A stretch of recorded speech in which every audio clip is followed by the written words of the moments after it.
नाजरीन, खबर शामिल करते हैं सियालकोट से। एबीसी न्यूज के ब्यूरो चीफ मोहम्मद अरशद रहमानी की रिपोर्ट के मुताबिक सियालकोट डिप्टी कमिश्नर मोहम्मद जुल्करनैन की ज़ेर सरबराही डिस्ट्रिक्ट कोऑर्डिनेशन कमेटी सियालकोट का इजलास डीसी ऑफिस कमेटी में मुनक्किद हुआ।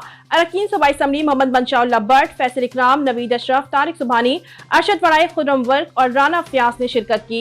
इजलास में जिला सियालकोट की 16 मुख्तलिफ रोड की तामीर और मरम्मत के मनसूबों के बारे में अरकान सूबाई असम्बली की मुशावरत की गई। मजमूई तौर पर मुजवजा 16 मुख्तलिफ 226 किलोमीटर तवील रोड की तामीर और मरम्मत की पर 2 अरब 15 करोड़ 20 लाख रुपए खर्च होंगे।